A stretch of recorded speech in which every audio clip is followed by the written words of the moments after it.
جگنا سراوت تگرای آبز مرزون زمچون گزن بوتان آبل علی سراوت فاششت آوی حمدن تصفح فحای وراری حیلی امحران زوسدو زلو و تدراو متقعتن سر متقعتن ازایدو بمقطال اب كلهم جنبارات تدراربتن انصوارقتن و تدراو عواتات النحفسم نقدميت يمرشلهم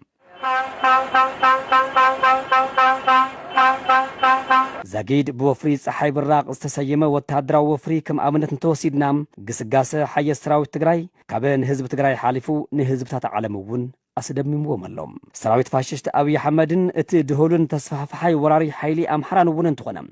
ንግስጋስን በርቃዊ መጥቃዕቲ ሰራዊት ትግራይ ንምዕጋት ተደጋጋሚ ናይ ቀቢጸ ተስፋ ፈተነ መጥቃዕቲ ከካይድ ወላን ተፈተኑ ካብ ህዝቢ ዝተነጸሉን ህዝባው መሰረት ዘይብሎም ዝቆንቆኑን ስለዝኾኑ ኣብ ዝወፈርዎ ዓውደ ወግእ ከም ቆጽልና ረገፉ እሙት ቁስልን ሙሩኹን ካብ ምዃን ወጻኢ ካሊ ዕድል ከም ዘይብሎም ምሩኻት ሰራዊቶም በአንደበቶም ይገልጽወለው ወዲ ወረዳችን ማለት ነው ወዲኛ ገጠር ነበርኩኝ ከዛ ከገጠር መቅደላ አብዝ ተባለ ከባቢ ካብዝ ተወለድ ኩሉ ገጠር ከባቢ ናብ ከተማ መቅደላ ኸይደ ስራሕ እንትደሊ በሃንደበት ናይ 15 መዓልታት ስልጠና ወሲድኩም ክትምለሱ ኢኹም ኢሎም በኃይሊ ወሲዶምና አነን ዕርኽተይን እምቢ ምስበልናዮም ብግዲ ምስ ወሰዱና ቂጣ አብዝ ተባለ ቦታ ሰልጢና ድሕሪኡ ድማ አይትኸዱን ተባሂልና ተዓጊትና በኃይሊ ናብዚ ግንባር መጺና ኩላትና ብግዲ ናብ አውቶቡስ አሳፊሮም አምጽዮምና ምክንያቱ ማረከመ ቀበሮሜ ዳር ካብ ፈለሙኡ ክንብገስ ኸለና ውህደት አይነበረናን አይተስማዕማዕና ብግዲ እዮም ሓፊሶም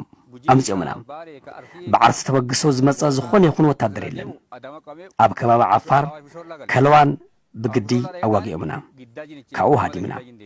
مليسهم دمها حزم ممسيمنا ناب أوروميا خبابي حرر كنهدم أو أواش تتحزنا ناب برنا جوجي بالين أرسن زهاد مزنورو عرفت يدما أب آدمات تتحزم بمغنى زينا داقماي نوج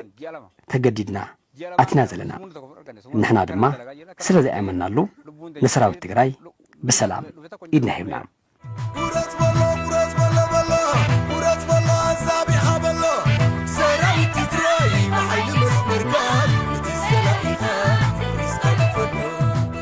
فاششت أبي حمدن تمكحتوان حيلتات أمحران نايتي هلاو حزب تግራይ ንምጽናት ከካይድ ወዘ ሓገይን ሕዝውን የካይድ ወዘለውን ደማው ኹናት መቀጸልታ ዝኾነም ከም ህዝብ ዘርኡ ኸንጽትወን ህርድግ ይብለለውም ይኹን በር ህዝብ ትግራይ ከም ህዝብ ኸይጠፈ ጥራሕ ዘይኮነስ ቀጻሊ ህላዊ እውን ኣብ ድልድል መሰረት ሃኒጹ ንኽቅጽል ዘኽእል ፖለቲካውን ወተሃደራውን መሪሕነት እናሃበ ነቲ ህዝባዊ ኹናት ኣበሪኹ ዕስለ ደመኛታት ጸላእቱ መሊኦም ክሳብ ዝቕበሩ ቃልሱ አጠናኺሩ ይቅጽለሎም ካብ 3 ክሳብ 5 ጳጉሜን 2013 ዓመተ ምህረት ሰራዊት ትግራይ በወፍሪ ፀሓይ ብራቅ አጠናኺሩ ዝቅጽሉ ዘሎ ወተሃደራዊ ግስጋሰን ምዕጋት በኸባቢ ጋሸና ቀውረ መይዳን ወገን ጤናን ንሓየስ ሰራዊት ትግራይ ንምቁራጽ ዕሱብ ሰራዊት ፋሽስት አብይ አሕመድ ዘካየዶ ፈተነ በወተሃደራዊ ውቅዕት ግና ሰራዊትና በርዒኑ 4 ክፍላት ሰራዊት ፋሽስት አብይ አሕመድን ተስፋሕፋይ ወራሪ ኃይሊ አምሐራን ዝበዝሕ ክፋሉ ተደምሲሱ ዝተረፈ ድማ ከም ደቅ ዛግራ ፋጭን ግራሒሉ ኣብቲ ከባቢ ናብ ዝርከብ ሽንጥሩታትን ገደላትን ክጸድፍ ዝተገደደሉ ኩነታት ከም ዝተፈጠረ ነቲ ዓውደ ውግእ ይመርሑ ካብ ዝነበሩ ላዕለዎት ኣመራርሓ ሰራዊት ትግራይ ሓደ ዝኾነ ተጋዳላይ ተክለ ብርሃን ኃይሉ ይገልጽ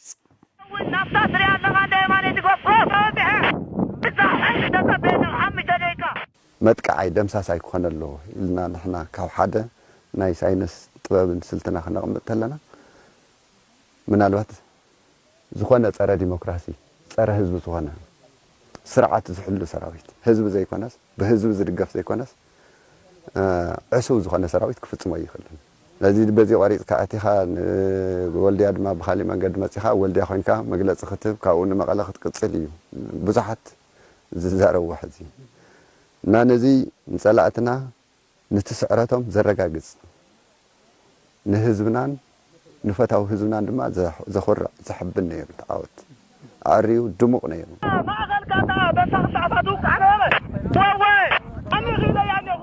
መብዛሕትኡ ድማ ናብ ገደል ዝኣትብል ትሒዝዎ ዝነበረ መሳርያ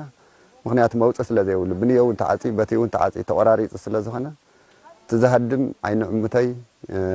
ناوز وسدي وسدن إجريلس ويلو زهدم عد زي فلت قانقا زي فلت تقال إدما تزي جناقو ناو جدل والمساري يخون سو زعتول كرئيسو نورته خرك ولا زي جدل زعتول ስለዚህ ከምዚ ዓይነት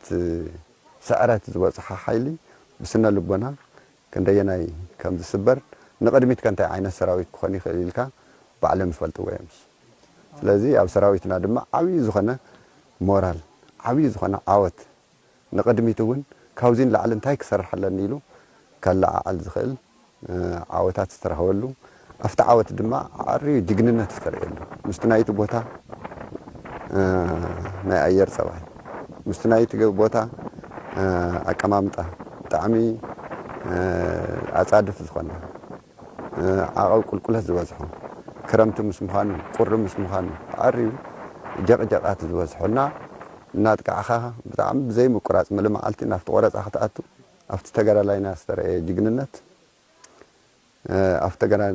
أفتجر علينا استرى صنعت عريو نهزبت كرايز قلت نيرو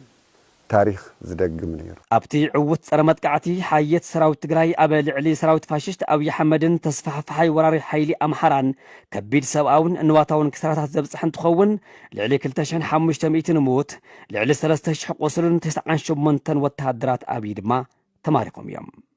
كابزي بتوسخي صلاي كساب أفنجو تعاطقوم زنورو كبرتي أصوارات ما أخلوتن فوكستن تتوكستي كمون بركز زبلا وتهدراو دقاف وهابتن تشكركرتن أبي تحتي قصصر حي السراوت تقراي وعلانيا أبزي عودو كاب استمارخا وتهدراو تشكركرتي إن حدا BM40 حاويسو نايزي عامت مالتون كلتشن عسان حارن أقوى صرا فرنجي وزعيت زخونا كلت زمنوت زو عسان سلستن مالتون صرا نفرتي من مراخن دمام حيل صلاي كندينا يفرخرخنا بلام يمشمش كم زلو زملاختي يبل تقادلاي تخلبرهن هايلوم زي تتحدى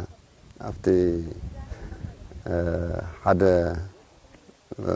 BM ترخي ولا لعلي تشعت زخنا قللت مخاين تتحيزن الله من الوقت بتنحنا زنورنا بخليقون خوا 5 الله تدميرو ناو 10 زخنا قللت تشكركرت الله خلت زماناو زخنا حدش زعتو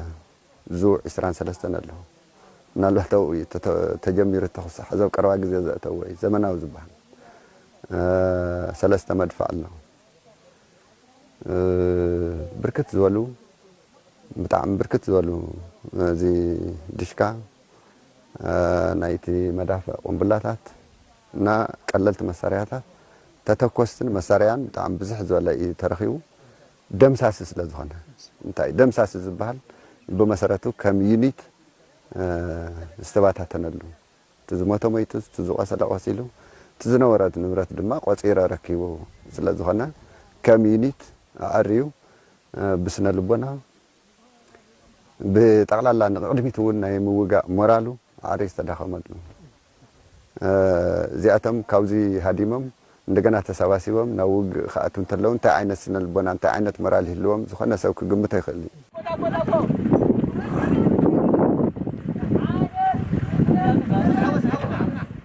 ህዝብ ትግራይ የካይዶ ዘሎ ኹናት ህዝባዊ ኹናት እዩ ዝበለ ተጋድላይ ተኽለብርሃን ሃይሉ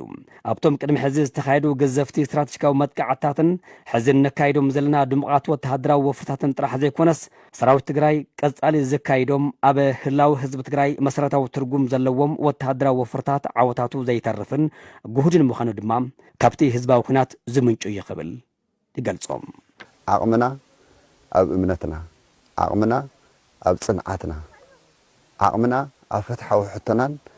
ኣብ ህዝባዊ ድጋፍናን ስለዝነበረ ከም ህዝቢ ነቲ ኩነታት ተፃዊሩ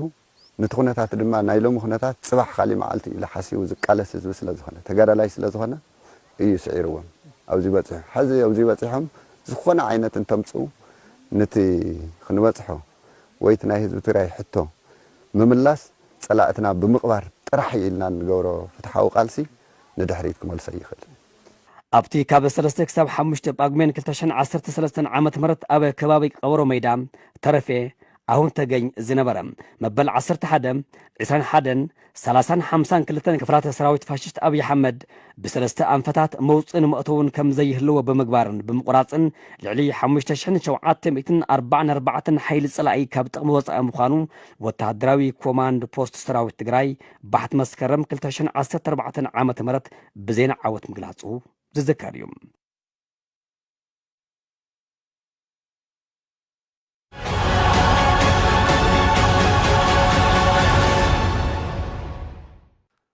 دقيمنا نملأ تختلتي امنة كريستنان عبالات سراويت تقراين انكوان بعل مسكال بصحتكم كنول نفتو زيناتنا تاخذت كاتلهم صنعكم المسميع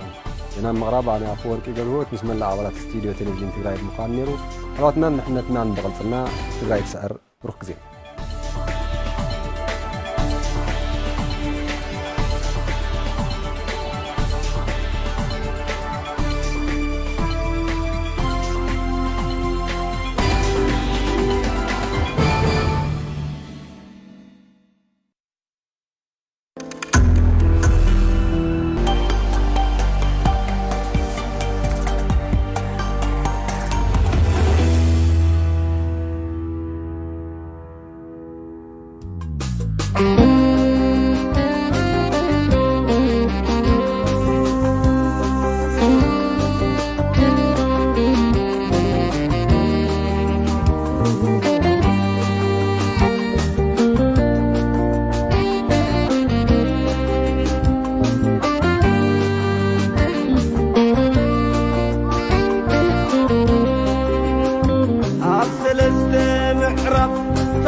Goodbye.